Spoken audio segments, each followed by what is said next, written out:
Hello, everyone. I am Brady Briggs here for another episode of the Combat Logic. Today, we're going to be recapping UFC on ESPN 30 or the TUF 29 finale that happened on Saturday. Today, joining me, I got Justice St. Pierre again. How are you, Justice? Can't complain, man. Got the house to myself tonight. No kiddo, no girlfriend, so doing Fun. good. Yeah, I gotta love that.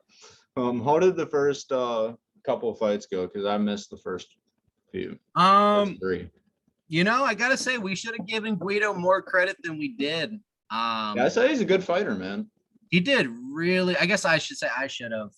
He did a lot better than my expectations were. Being a 41-year-old 135er. It's 8-5 or 8-6. He was pushing the pace. He was hitting hard, and Martinez had a lot of pressure on his shoulders this fight. His coach died like 2 weeks, maybe not even beforehand. And I hadn't even known that coming into the fight. And between that and it being his debut, you could just see the weight of everything on his shoulders. He was really hesitant until he got Gerald up on the fence. Every time Gerald put his back to the fence, man, it would light him up like really, really nicely, which is usually what he does throughout the entire fight, no matter where it is. Yeah. But Kennedy got gassed about at the end of the mid-second, and that's kind of where Martinez started to shine through, just because he started dictating the pace more. Some people thought Kennedy won. I still had Martinez winning. From a statistical standpoint, he did land more. He got 2 out of 3 takedowns. Did Guido kick him down? No, he never attempted. Kennedy definitely had all plans to try and knock this kid out. He is a striker, so I mean, I didn't figure, but overall, just a really solid fight to start off the card. And I hope Martinez, can learn from it, grow from it, and just get better off it. He's only 25, and he looked pretty good for everything considered. Yeah. I see Pat Sabatani submitted Jamal Emmers really quickly. I got to go back and watch this one for sure. I want to go back and watch this first one too, because Jamal beat himself on that one, dude. He dropped Pat. Like, I have no idea how there's not a recorded knockdown here. It makes no sense to me. But Jamal nailed Pat, and he basically went down into Pat's world. I mean, you had mentioned it, that Pat is the much better, per se, grappler and submission artist, and he certainly showed right away. Yeah. It basically ended with Pat having Jamal in a knee bar, and Jamal had this like half-ass toe hold that just wasn't going to do anything. And Jamal actually ended up getting his leg torn from it. You can even see the muscle start rolling up in slow-mo. It was pretty gruesome. You weren't going to see him for a little while then. Yeah, no, that's kind of what the commentator says. You're better off tapping than wasting 6 to 8 months of your life. Heel hooks or leg locks in general, yeah, definitely. No, yeah. I mean, they're super deadly. They don't get enough credit that they deserve, the leg lock itself. No, that's why in amateur grappling competitions and amateur MMA, you're not allowed to use them. No, yeah, most gyms don't let you use them either. Yeah, most gyms I've trained at prohibit them. No, yeah, I agree with that too. It's kind of like not having elbows in amateur MMA. It's supposed to be about growth. But Jamal, I mean, I'm not trying to dismay Pat's win at all. He did it exactly what he needed to do, and he did it to perfection after getting stunned. Yeah. I just feel like if Jamal let him up, definitely could have gone his way. But that's where fight IQ comes in, and people get really excited after someone gets stunned. And I just hope Jamal's going to be all right, because he tore it pretty damn good. He's definitely going to need some surgeries and a long recovery time now. So I'm definitely excited to see what's next for both of them. For Pat, probably getting to that point where maybe give him like a top 15 guy or so. I mean, he's got 2 fights, but he did both pretty well.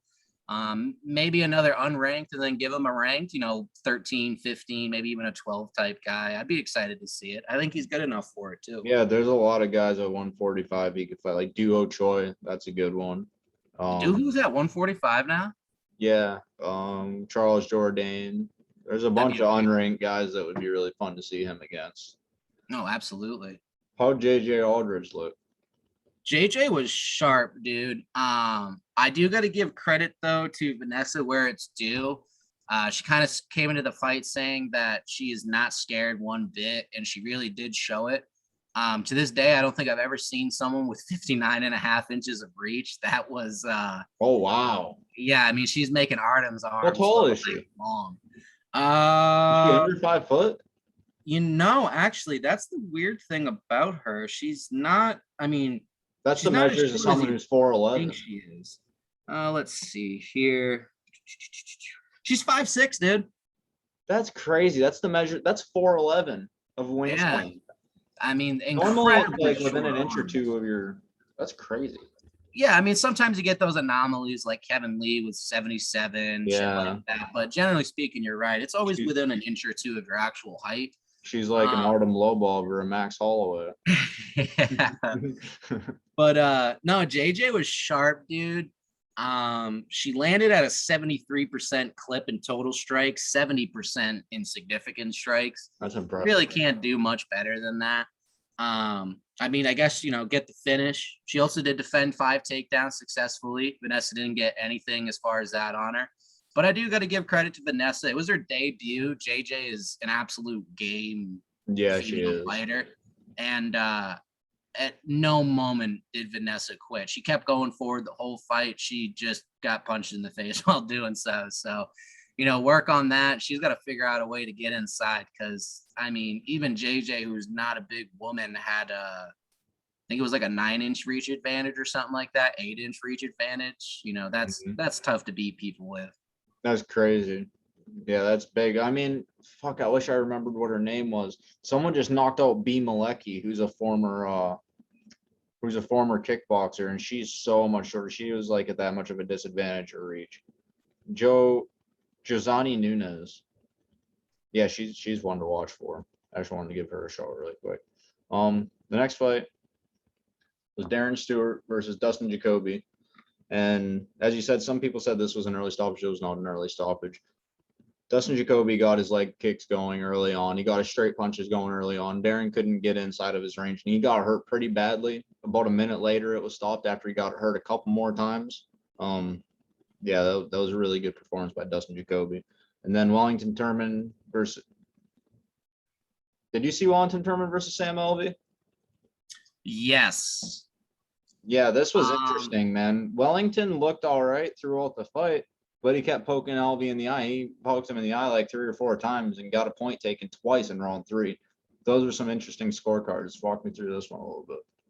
Yeah, I guess I just don't know how someone gets the clear, what was it? Wasn't it 29-28 for a decision? 28-27. 28-27. Across the board, except one of them was scored for Alvey. Yeah, I guess I just don't understand that because you can't win a round with a 2-point deduction, basically. And it was both in the same round. As we both wanted Alvey to win, but kind of saw not the eye pokes, but we kind of saw him losing coming. He's not what he was. I'm glad Dana said he's getting another shot, which if you look at Sam Alvey, I'm pretty sure he's the record. I think he's beaten BJ Penn at this point as most second chance opportunities after loss. I think he's on a 7-loss skid. 6-loss skid. 0-6-1 in his last 7.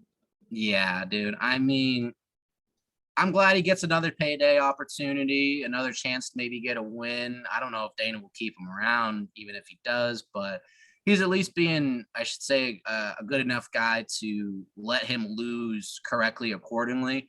I don't necessarily have Sam winning the fight, even with the 2-point deduction, because just about every round he did really lose. He did. He lost every round. It was 10-9, 10-9, and then it would be 8-9. I swear these stats are skewed every time I look at them. It's saying Sam landed. Well, yeah, they will be. Let's see, 75 to 114. Says that Sam's landed about 30, 40 more strikes. Significant strikes is only one strike different. I don't know if that's true, man. And because some of them got the 2 for 9 for takedowns. Yeah, that sounds about right. The stats are, some of them are unofficial and some of them are official. You know, they tally them at the end of the fight, and then each fucking source that wants to do it tallies them afterward. Right. So yeah, usually go But to Fight Metric. They're usually pretty accurate, except for yeah, I mean, knockdowns. Sometimes they don't record knockdowns. I Stupid. understood Sam's anger. I mean, I don't know how he thought he won the fight, but They did not. I would just be more pissed off at the fact that I got eye poked twice. And Yeah, I would too, but he lost all 3 rounds of the fight. Honestly, like the oh only yeah, the only round he won is because 2 points were taken. exactly. And I And mean, that's nothing to be like, I don't know, freaking out about if I'm Sam. You should still realize that yeah, without a doubt, he lost that bout. he's not that type of guy either. It's kind of surprising. No, yeah, I mean, but after 06-1, like you said, there's got to be a breaking point at some point, man. I mean, Yeah, it's probably just the weight of all of those combined that he finally let go a little bit. Pretty sure he said the judges could suck his dick, actually. Which, I mean, this is Sam Alvey, dude. that's crazy. Yeah, I would that's not Sam expect Alvey. that at all. Yeah, no, called him jokes and shit, dude. I couldn't believe it. I was like, wow, How can Sam, you you say can get that? That's not how the fight went, bro. No, yeah, Oh, I was just saying, like, I found it severely entertaining coming out of Sam Alvey's mouth. I never thought that guy actually had an angry side, but me he either. certainly does. Especially when he lost at least 12 minutes of that fight. Like, I don't see where he's coming from. No, I don't really either as far as that goes. But, I am glad he gets another shot. I do enjoy Sam Alvey as far as his character 99% of the time goes. Yeah, it's great. And just wish him the best in his next fight. If I were him, I'd be going for a nice KO bonus because he's not going to get too many fights left. I want to see him somewhere that's not in the UFC anymore. That'd be honest true. with you. Like, now that other people are going to other organizations, I really want to see other fighters branch out and fight elsewhere, because I already watch all these other promotions anyway. It would be cool. The next fight, we were talking about this, Abdul Razakah Hassan and Alessio de Carico. No, I said had something that I wanted to say about this. Alessio de Carico is coming off a head kick KO over Joaquin Buckley. Joaquin Buckley was coming off a head kick KO in his last fight that got him the knockout of the year last year. Now Abdul Razakah Hassan head kick KOs him in 17 seconds. It's pretty remarkable how this sport works out sometimes. I remember when de Carico knocked out Joaquin Buckley with the head kick. I think it was in like January, and it was like live and die by the head kick. No, it's like multiplied. No, yeah. I mean, I'm just so happy for Abdul. Not only did he win, but he won in his old school fashion, which is just flatlining someone. He threw one strike, landed one strike, and knocked the man out cold with that strike. Yeah, dude, that was a beautiful head kick. Definitely worth. Did he get knocked out of the night for that? There's so much power behind it too. He did get a performance bonus, yes. Okay, perfect. Yeah, well deserved. So did Pat Sabatani. For who we've talked about so far. I'll do the other two as we get to them. Yeah. And but yeah, there's not really a lot to cover in this fight. They both went forward. Abdul didn't even throw a feint. I think Alessio did, and Abdul reacted off it, and it landed flush, dude. It doesn't get much better. There was so much power behind it too. Like, he threw just like Chris Weidman when he broke his leg against Uriah Hall. He threw everything he had into that head kick, and it landed as perfectly as it could have. Oh yeah. Alessio was fucked up after that, dude. He didn't get up for a long time. Oh man, he was in a bad way. I really hope he's all right. I'm sure he probably is, but he might be concussed. Yeah, I wouldn't doubt if he has to take. I think it's a 6-month protocol for. I hope KOs. I'm pretty sure, except for that shady shit they did to Bisping, because I'm pretty sure the rule is if you get choked out or you get concussed and knocked out, you have to take 6 months off. Yeah, because he was unconscious in that GSP fight. Yeah. Yeah, what Dana did is he says, all right, we're going to bring him to China. And China is the only place that does not follow that law. You can get knocked out cold and then go there and fight the next day. Because Gastelum was supposed to fight somebody. I don't remember who it was, and they pulled out. And it was 3 weeks after he fought GSP. It was the third week after that.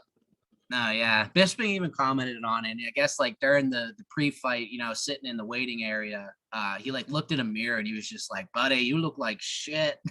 And I'm like, yeah, Bisping, you should have never have taken that fight. But he's a businessman and he's gotten a nice commentating job off it afterwards. So I guess it kind of worked itself out in that retrospect. Yeah, for sure.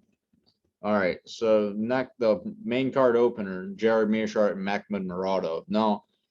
It started off, this was Muradov's fight. He was beating Mearshart's ass from, post to post, really. He almost knocked him out a few times in the first round. He was really piecing him up so handily. And then toward this, beginning of the second round, he started to slow down a little bit. And Mearshart started to show off his striking. And he actually does have pretty decent striking. He trains at Rufus Sport. And he was starting to piece Makhmud up because Makhmud was getting tired, and Gerald kept walking him forward the whole time.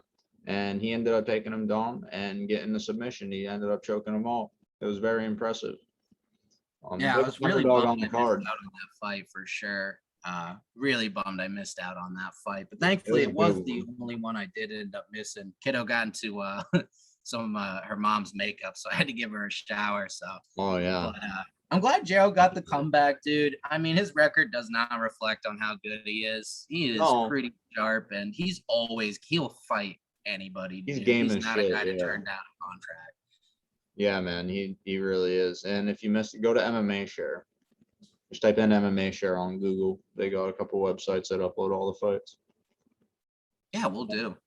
Andre Petrosky versus Michael Gilmore. This was interesting because we saw on the show. Well, I didn't, but I heard. I'm sure you saw it. That Petrosky hit a wall in the second round and he probably got finished, right? They said something about that. So it looked like he hit a wall on this one too, about 7 minutes in, but he actually got through it and finished Gilmore in the third round, who was an alternate, I believe, right? Was he on the show at all? Did someone get hurt? Yeah. So kind of like when I heard about him being the replacement, I'm gonna basically say the same thing again. I have no idea why Michael is not necessarily in the sport, but he is at nowhere near that level to even be like prospect worthy, especially in that middleweight division. It's getting pretty stacked up there. Yeah. But I think Dana gave him a contract again out of being nice because he did fill in very abruptly to I can't remember the fighter he had to replace, but the fighter got an injury. And Michael stepped in, and that's who actually Gilbert, the guy on the finale this card, that fought Brian Battle. He just walked right through him, dude. Yeah. Michael in every fight is extremely stiff. His shoulders are always like too high. It's kind of like he doesn't want to get hit at all, Yeah. I don't see his contract lasting more than whatever he was signed to. And honestly, been only that one fight. Andre. I was saying, and I think the same thing with Andre. I just don't think either of these men are at that level yet. Andre is definitely not ready for the best or even the prospects. I agree with that. No, he's got some potential, but he's not ready for that yet. No, yeah, just needs to put it together. Definitely needs to work on that cardio. I'm pretty sure he was the one that actually said he would like to go down to 170. That's a good move for him. He's only 6 foot tall. I was about to say, he's probably carrying a lot of weight at 185 and just probably took the opportunity when it presented itself. He's a very muscular guy, though, man. He's like a 6 foot Mike Perry. He's like Mike Perry with 3 inches. Yeah, very, very well built type guy. But, hats off onto him for the win. He got 4 for 9 takedowns. That's not too shabby. He got the TKO, and he definitely did break through that wall to make sure he got the bout win. Yeah. I just think he should maybe definitely take some time and get ready because after this, it's not really going to get easier. No, yeah, that was a debut, so he's not going to be given the toughest opponent. That's a good point. But I'm glad to see that he did grow from something, just like we saw in Jake Paul last night. He grew from what he did. So let's go, Jakey. Happy to see that. Kevin Lee is really falling off a fucking cliff. You want to talk about this? I guess the first word I should say is small. I know. I told you, bro. He's not a big lightweight. Kevin Lee. He's not a big welterweight. always not even a says big this lightweight. shit that just boggles my mind. To add on to the list of the I'm the guy to beat Khabib, I'm the guy to beat George. He now, before this, said his style matches up well with Usman the best. Yep. And then the reason why I said small is during the weigh-ins, he looked up to Daniel Rodriguez and said small. The dude needs to stop talking. He really needs to start putting things together. I'll always stand by that. Kevin Lee looks good when he's winning the fight. The minute adversity hits him, he crumbles. You know, he did look strong. I'll give him credit where it's due. He absolutely looks strong. Well, he's a very first round. Yeah, I've had my arm around him. He is a very dense dude. I'll say that. So I don't doubt that he has a hard time making 155, even though he's not a big dude, because he is very, very solid. But I mean, he didn't look bad. You know, he didn't look bad. He just fought a bigger dude that's a better boxer and that had a better game plan. Like, he's got good striking. He should have kept that body kick going. He had that going in the first round. His wrestling worked in the first round. But after that, I mean, he was a little gun shy at times, and then other times he just threw, like, you know, he wasn't throwing crisp combinations. He was letting Daniel just tag him up on the feet too. Yeah. After about the first round, I mean, Daniel was just jabbing him, and Kevin Lee just kind of took it, which, you know, hats off to him for the toughness, but it don't win you decision fights. I knew this was a bad fight for him, and you know what? Sean Brady would have been a worse fight for him. Like, he needs to be disciplined and really work on game planning, work on working through adversity, and go back down to 155. He's 0-2 at welterweight, and one of the fights he lost to didn't even lose to a welterweight. He lost to a lightweight in a welterweight fight. Yeah, that's very true. Like, I mean, he's not big enough for that weight class. It's one of those things where I just can't pinpoint, because, like, he's got the strength. He's got the wrestling credentials. He's got the athleticism too. Like, if he can work with GSP on, like, those takedown entries, he's not as athletic as GSP. I was about to say, it's not like he's not at the wrong gym, dude. He's that fucking TriStar. Yeah, so and another thing, he I don't doesn't really know. He doesn't use that jab like all the other TriStar guys do. Like, look at GSP, Rory, John Makdessi. They all stick their jab in their opponent's faces all the time. You didn't see that out of Kevin Lee. He's got a 77-inch reach. He's 5'9", dude. That's ridiculous. Like, he should definitely be using that. Like, why? No, I agree. He could have won the fight with his jab. His height. I mean, 77 inches. Yeah, if he would have been disciplined with his jab, he could have won that fight on Saturday with it. Because he's got his reach is 3 inches longer than Daniel Rodriguez. And when you're shorter, especially if you have the longer reach, you can get in and out without them hitting you. It makes it easier to hit the jaw too. I mean, they have to already punch up, let alone it's basically parallel lined up with the jaw at that point. Yeah, man. But hey, man, Daniel's 6-1. A lot of people say arguably 7-0. I think it's time to give him a nice high-profile fighter. It's definitely time for a ranked opponent right now, but definitely give him someone with a number next to him, because, like, what else is there to really test the kid on? You know, he just faced a wrestler. He survived against the wrestler. He's beaten strikers, people with high outputs. He just does more high output. I mean, he almost threw about 230 strikes in the fight, and that's pretty damn good for a welterweight, especially Daniel. Daniel big. I have no idea why Kevin looked at him and said small. Daniel's very well built and big. He's probably trying mind games or something that are not going to work against someone who's been to prison.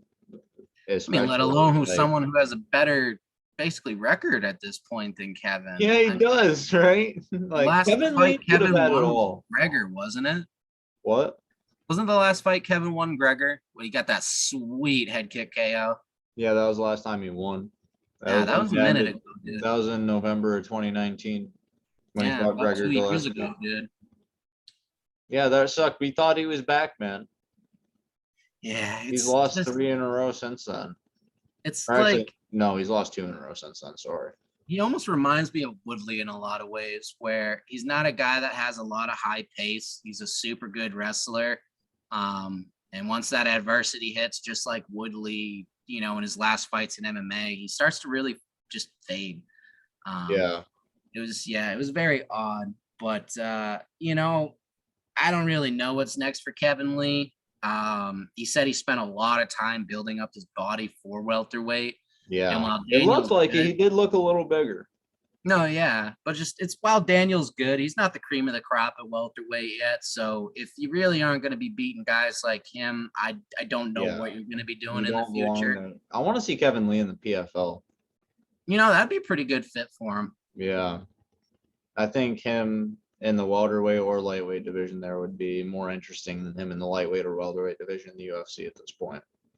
Yeah, I'm not sure on what he's got left for contract. Even Bellator, fuck. Again, just not the UFC. Like, Kevin, you've had a lot of chances to grow here, man.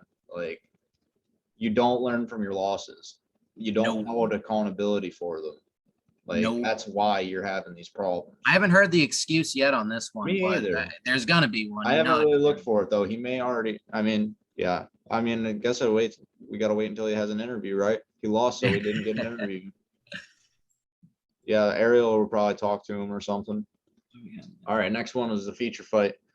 What is it? Ricky Tucios and Brady Heistand. This was a really good fight. And this is what made me say it's ridiculous they didn't give a fight of the night. They gave Gerald Mearshart a performance bonus too. I forgot to say that. And Giga Chikadze for the main event. But this should have been fight of the night. Like, this was crazy. So back and forth. So entertaining. So close. They were saying it was reminiscent of Bonner versus Griffin, especially for an Ultimate Fighter fight. Yeah, that's a good way of putting it, actually. Dude, Brady really surprised me on this one for sure. Yeah, it was a battle of unbreakable wills. No, yeah. I mean, I said it in our, before the show. Brady has a real big cardio problem, it seems. Yeah. I think it's more or less just because he's so damn young. He's only 22 years old and he's been doing it for a while. I think in the show he'd been training since he was 14.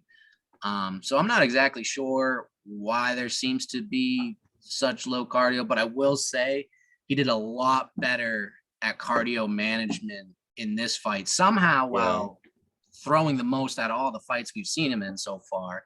But once that second round, right about midway, he started fading again. Ricky really never is going to fade. I see that. I will say, like we talked about, I have no idea how Ricky got his black belt when a 22-year-old who hadn't faced anyone with basically a winning record in his amateur bout. I don't think he fought anybody that had a win. Or one guy he fought that had a win was 1-12.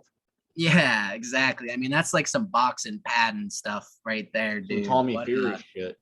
And Ricky still got controlled for 5 minutes. I don't get how, as a jiu-jitsu coach, you can go and give someone a black belt when, let's just say, a really decent amateur controls you like that.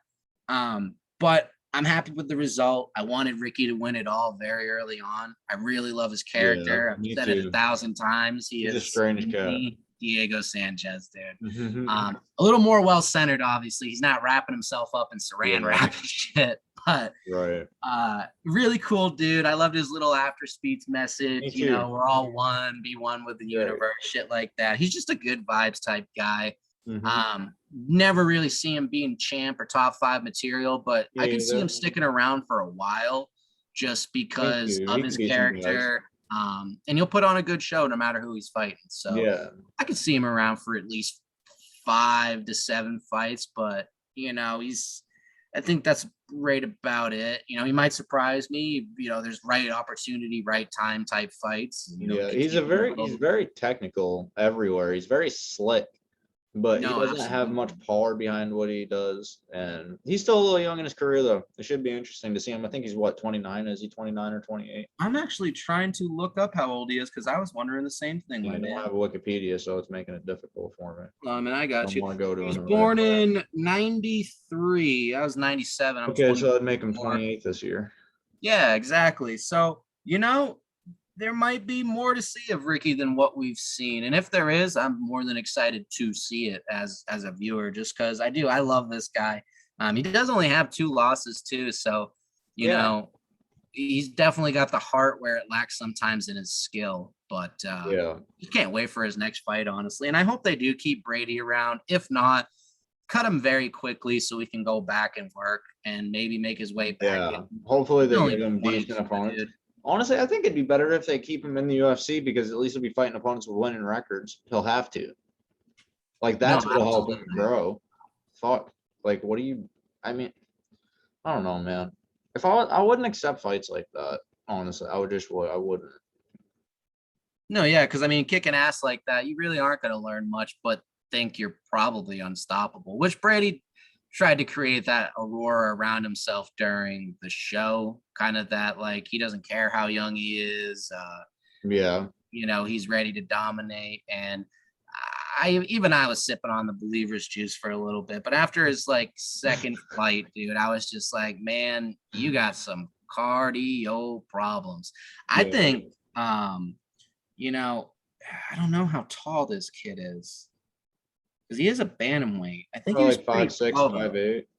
Oh, really? I thought for some reason he was I like would think. 5'10" or something like that. Well, maybe. But I don't know. Maybe go up, maybe go down, maybe take some lickings and learn from him. It's one of those things where no matter what he does, as long as he keeps at it, it shouldn't go badly just because he's 22, dude. I mean, the guy's a year older than his first drink of alcohol legally, Yeah, right. So He definitely lots of room to grow. We saw Max when he was 21 losing, and look at him now. he was actually 20 in that fight with Dustin Poirier.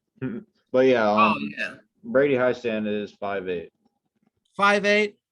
Yeah, he's probably a little too tall. That's not a short bantamweight. I mean, but with guys like Sean O'Malley and Corey Sandhagen at this point, the guys just keep getting bigger, dude. They just do. Yeah, I don't know how someone like Corey's making 135.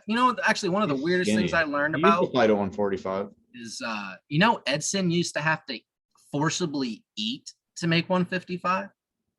That's pretty crazy. I mean, like I said, he was born so premature. It's probably hard as fuck for him to keep weight on. Yeah, he says he only cuts about 8 to 10 pounds maximum to make 145. At that point, it just hit me like, so this motherfucker could make 135. Yeah, right. You know what I mean? Wouldn't Like, that be something, dude? He would be the dude. He might be the champ of 135 if he could go there. As long as his cardio stuck with him, because I mean, he's always had mid grade. Not gonna say it's like 93 octane. It's not 85 either. He's somewhere in the middle of like 87 octane. He has great takedown defense, and there aren't 135 is a very deep division, yes, but it's not as deep with strikers as 145 is. There's so many pro kickboxers at 145. It's crazy, and he just lost to one of them. But all right, well, let's talk about the co-main event. Brian Battle submitted Gilbert Urbina in the second round. And this is another surprising thing because these guys are probably signed to shitty contracts, and he just got a finish to claim the Ultimate Fighter trophy. And again, he wasn't given a bonus. Like, Gilbert Urbina isn't the best fighter on the card. I get that. But, like, this guy just won the hardest thing in combat sports, changed his life, you know? No, yeah. I got to give credit to Gilbert where it's due. I kind of downplayed him a little bit during our first talks about this card. That he didn't necessarily deserve to be there, but I was happy that he was just because, like, that would be the third brother that didn't make the cut, Yeah.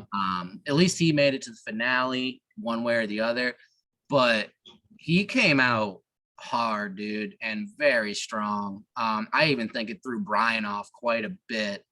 There was one moment where if Gilbert had just followed up with a few more punches, he might have even knocked Brian down. But Brian, for only training for 5 years, looked so composed. He hung in there. And he did what he had to do to get the sub. I think Gilbert should stick around for a bit. I think he showed that he's definitely got something inside him for sure. And see, this website's so fucked up. Remember how I was saying he was like 5'8" and how Brian's so much bigger? Yeah. Gilbert's fucking 6'3", dude. That's crazy. That's a big difference. He's 6'3", dude. Like, I was sitting there, I was like, why does it not sound right that Gilbert's 5'8"? But I was like, fuck it, I'm going with it. Nah, dude, he's 6'3". So he's a pretty damn I said he's a tiny middleweight then. Yeah. So all in all, really good fight. I hope both of these men stick around. At this moment, do I see championship status? No, but one's 25, and I think Gilbert's like 27 maybe or something like that. Plenty of room to grow in the middleweight division. And I'm just really excited to see both of them perform next. What did you think of Giga Chikadze? Sorry, versus Edson Barboza? I guess it might sound biased because I did want Edson to win. But I felt it was an early stoppage. Edson was clearly there. And now I will note right now, I'm not saying that means Edson would have won the fight. But with fights like that, I want him finished. You know, he doesn't Yeah, have to be dead, but someone like Edson's going to be there until he's out, basically. You that's know what I very mean? true. He got knocked down, immediately tried for full guard and then went for the butterfly, pushed him off him, and then the ref ends it like 20 seconds after that. And it wasn't even really the punch that knocked down Barboza. It was a complete loss of balance, partially from being stunned, absolutely. But I mean, you got fights like Frankie and Gray Maynard, Pat Barry and Czech Congo. You know, you never know it's over until it's over. Hats off to Giga though. I'm not going to undermine his performance at all. He looked like a fucking stud out there, and he did exactly what he needed to do. Barboza don't like people in his face that much. It doesn't allow him to get off his kicks, doesn't allow him to find the range that he needs, and Giga did that to perfection. Yeah, he really did. I just wanted Barboza to actually go out on his sword. I guess that's my only complaint. And again, it's not Giga's fault. It's mostly centered on the ref. And again, I'm definitely not going to sit here and say that Barboza would have won if they didn't stop it there. But you just never know, dude, you know? I didn't necessarily think it was too early because I thought it would have just got worse for him. And he's taken a whole lot of damage throughout his career. But that is a good point. When you said Czech Congo and Pat Barry, like Giga could have pressed him so hard and then ate something. Like, yeah, Edson's desperate lately when he throws a wheel kick, and he never won off. I think that started with like the Khabib fight or the Kevin Lee fight. No, yeah, absolutely. So I mean, I guess that's my biggest offense is he didn't see any spinning shit out of Barboza. Was he stunned? Oh, absolutely. Was his brain a little rock? He was definitely absolutely. But let the man go out. I don't think Edson's the type of guy that's necessarily worrying about his health that much. I think he just loves to fight. No, he really does. Dude, look at his interviews. Every time he's interviewed about a fight, oh man, it's going to be such a war. It's going to be such a war. I'm so excited. It's going to be a war. Every single time. It's the same words. He's so excited to just go to war. But who do you think Giga should fight next? I've been trying to think about that, and I can't really put a name out there really that I think makes sense. Talk for a second while I look at the rankings. It's times like these that I wish Prime Aldo was still around. Yeah, that would be dope. That would be such a good fight. I'd like to see him and Hakeem Dawodu because Dawodu is another pro kickboxer, but he just lost his last fight to Movsar Evloev. Evloev would be a good opponent for him because he's in the lower half of the top 15. Well, shit, Giga apparently is at 4 now. What? I mean, I quickly just did a Google of featherweights, but yeah, if you can see that, Giga's at 4. Oh, wow. So that's up from number 10. All right, so Chan Sung Jung. Honestly, I want to see him fight Yair, but Max is fighting him. Yeah, no, that was the first thing that came to my mind is give him Yair because we wouldn't love to see that. Yeah, I mean, that's a ninja fight right there, dude.